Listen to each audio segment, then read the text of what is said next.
welcome to my channel, The Love Tita Heart, the channel for the non-stop followers of Alden and Maine, who will serve as voice for those who cannot express their feelings for Aldab.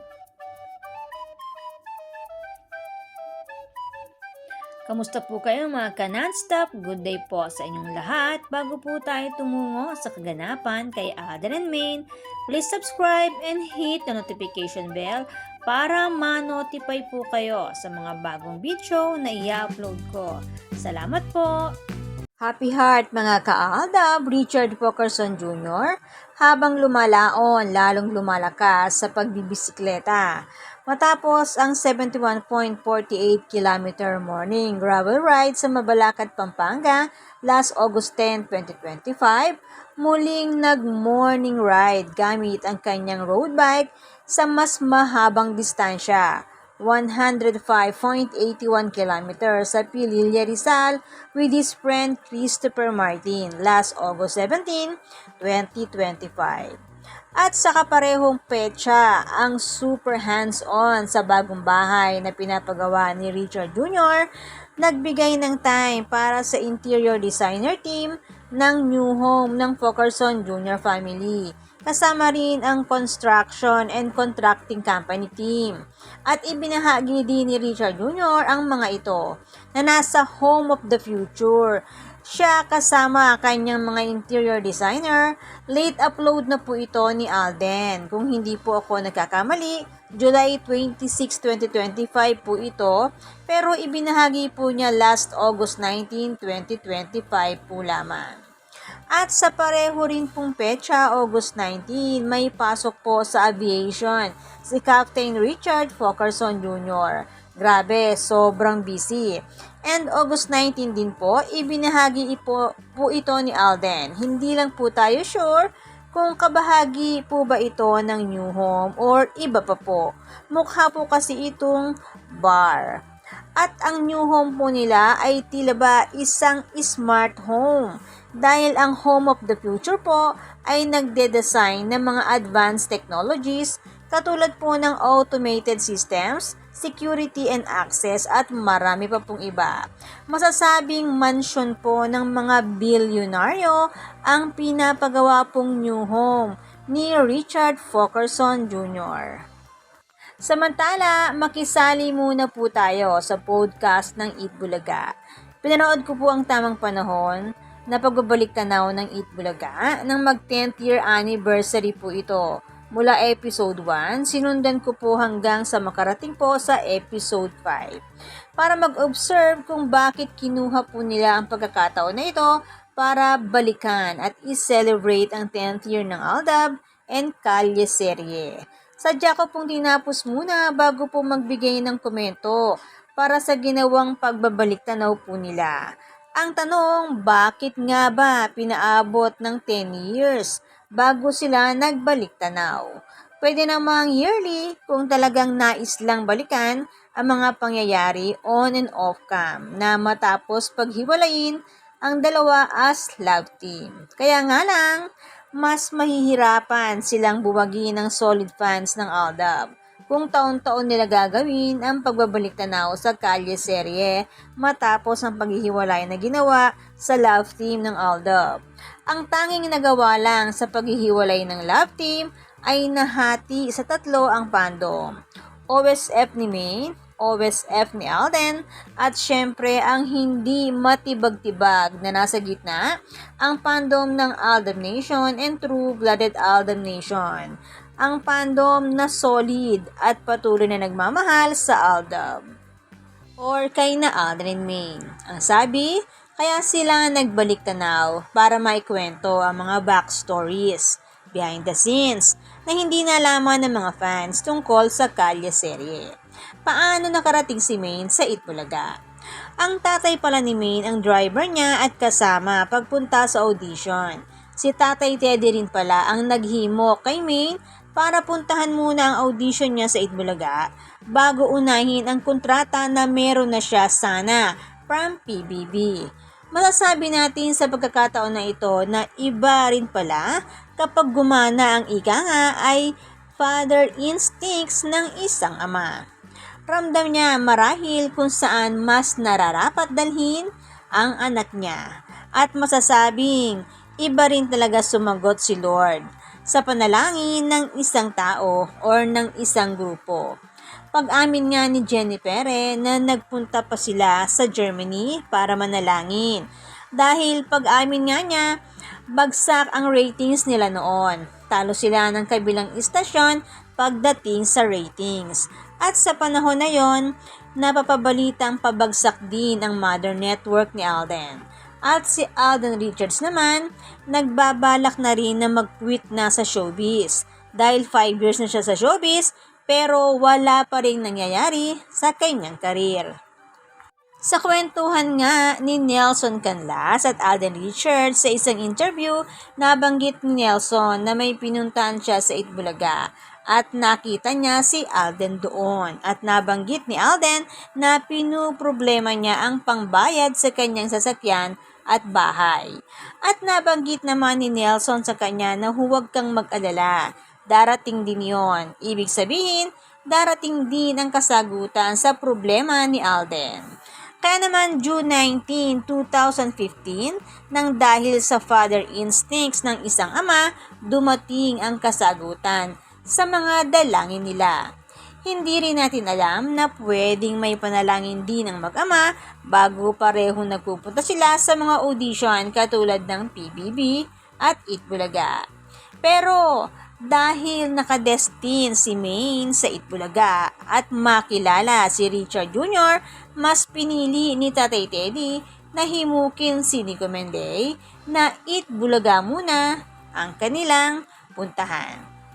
Isa pang tanong, pagbabalik tanaw lang kaya talaga ang agenda ng podcast nila?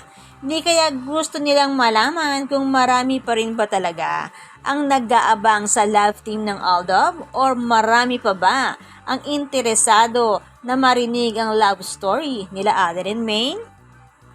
Kung ito man po ang gusto nilang malaman na kung may interesado pa ba, sa tingin ko nakuha naman po nila yung kasagutan. Kasi sa first episode hanggang 4th episode, cool lang ang mga fans, masaya at naalaala nila ang kilig na naging hatid ng Kalye Serye at ng Aldab. Pero pagdating sa episode 5 kung saan nagkwento na si Maine tungkol sa pag-amin niya na na-inlove talaga siya kay Alden pero hindi daw siya niligawan. Ayun na, naglabasa na sari-saring comments tungkol sa inamin ni Maine Mendoza. Kaya naman si Maine napatweet na to the rescue para tigilan ang pangbabash sa pinakamamahal niyang si Richard Pokerson Jr., ang napakagwapo niyang mister at ama ng kanyang mga chikiting. Alam naman po natin na si Nico Maine ayaw po niya na nalulungkot si Richard Jr. Ang gusto niya palaging happy si Tisoy. Pero meron po ba kayong napansin mga ka-Aldab? Ang mga pahayagan, bigla nilang napansin muli sila Alden and Maine gawa ng inamin nito last August 17, 2025 sa podcast ng Itbulaga. Na inamin niya talaga na na-inlove siya kay Alden Richards.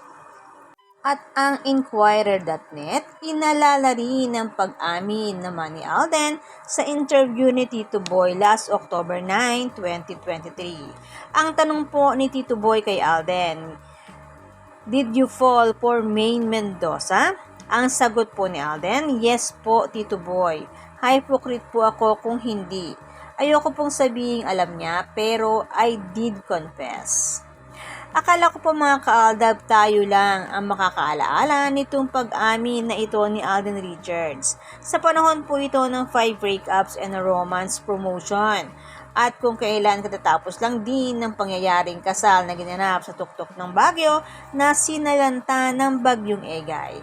Kung tutuusin, marami na pong pwedeng pansinin ng mga pahayagan sa mga ipinapakita nila Alden and Maine noon, katulad na lang ng mga wedding ring na suot nila, ang engagement ring na ibinigay ni Alden kay Maine noon, at ang wedding band na suot ni Maine dati matapos ang kasal nila ni Alden.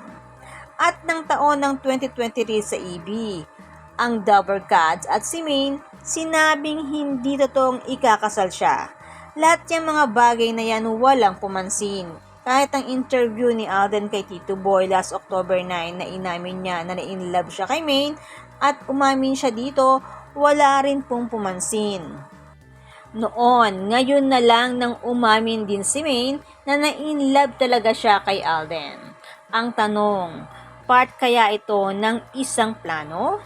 O mali lang ako nang iniisip? May nakikita po kasi ako sa aking bolang kristal. Hindi, joke lang po mga kaaldab. Wala po akong bolang kristal. Nais ko lang po na medyo kayo ngumiti. Eto, seryoso na po. Naiisip ko lang po kasi na baka may planong project para kay Alden and May. Kaya kailangang may gawin para malaman kung may effect pa ba sa fans, kung meron pa bang magre-react. Alam naman po natin sa mundo ng showbiz, mahilig po sila sa gimmick para kilitiin muli ang mga fans. Dahil 10 years na po ang nakaraan, walang project together. Kaya naman, sanib puwersa sila sa showbiz. Kasama na ang media para magpaingay at masigurado kung may magic pa rin ba. Siyempre meron at hindi na yun maglalaho dahil pareho naman po silang na-inlove sa isa't isa. Inamin nga po nila pareho ng taasa na na-inlove sila sa isa't isa at naniniwala po sila sa forever nilang dalawa. At sa mga nalilito po dahil sinabi ni May na hindi siya niligawan. Tandaan po natin na artista po si Maine Mendoza at under contract po siya ng AAA. Limitado lang po ang pwedeng ipagdapat ng isang artista tungkol po sa kanilang personal love life. Ang importante po, pareho pong umamin sila Alden and Maine na na-inlove sila sa isa't isa. Ulitin po natin ang sinabi ni Alden. Ang tanong po ni Tito Boy, did you fall for Maine Mendoza? Or na-fall ka ba kay Maine? Or na-inlove ka ba kay Maine? Nakita niyo po ba yung ngiti ni Alden bago po siya sumagot? Yung ngiti na may halong kilig? Ang sabi ni Alden, yes po, Tito Boy. Hypocrite po ako kung hindi. Ayoko pong sabihin na alam niya. Pero I did confess. Ang sagot ni Richard Jr. Ibig sabihin po, umamin po siya kay May na na-inlove siya dito. Pero ayaw daw po niyang sabihin na alam ni May. Dito po lang po booking na. At si May naman po, napakahaba ng sagot. Pero ilang beses po niyang binanggit na na-inlove talaga siya kay Alden. At alam ni Alden ang sabi ni May. So, ibig sabihin po, pareho po nilang alam na na-inlove po sila sa isa't isa. Pareho po silang nagtapat at umamin na mahal nilang isa't isa. So, ibig sabihin po, nagmamahalan sila pareho. Bakit po natin iintindihin yung salitang hindi ng ligaw? Kayong nag-aminan naman po sila pareho na in love sila sa isa't isa. Kaya nga po sila nagpakasal dahil mahal nila ang isa't isa. Malinaw po. Nakasagutan yon sa kanila na rin po mismo ng galing na nagsabihan sila ng kanilang mga feelings. Nagtapat sila sa isa't isa na nag-iibigan sila. Sinabi ni Alden kay Maine na in love siya dito. Gayon din si Maine. Sinabi din niya na kay Alden na in love din siya kay Richard Jr. So, ano po ba ang silbi ng hindi ng ligaw? Wala na pong silbi, rekta na, sabi nga ni Maine Mendoza. Kaya nga po sabi ni Richard Fulkerson Jr., you're not Maine Mendoza anymore. You're Maine Mendoza Fulkerson now, my love. At ang sabi naman po ni Nicolette Ann, na kapatid po ni Maine, mana si Seb kay Alden na iyakin din na kanyang ama. Kaya naman, good vibes lang po tayo magka-non-stop. Salamat po sa lahat ng nag-comments at sa lahat po ng buong pusong nagmamahal at sumusuporta kay Alden and Maine. Salamat po sa lahat ng subscribers. Shout out po sa inyong lahat. Thanks and God bless everyone! Salamat po sa lahat ng nag-comment. Shout out po sa inyong lahat. Sorry po, hindi ko na po kayo iisa-isahin. Sobrang dami po ninyo. Patunay lamang po ito na talagang lumalakas lalo at sumisigla ang buong fandom sa ganitong pagkakataon. Salamat po sa inyong lahat. Aldab lang ang malakas. Hangad ko po ang magandang kalusugan para po sa inyong lahat. Salamat po Aldab Nation and True-Blooded Aldab Nation. Thanks, stay safe, and God bless everyone!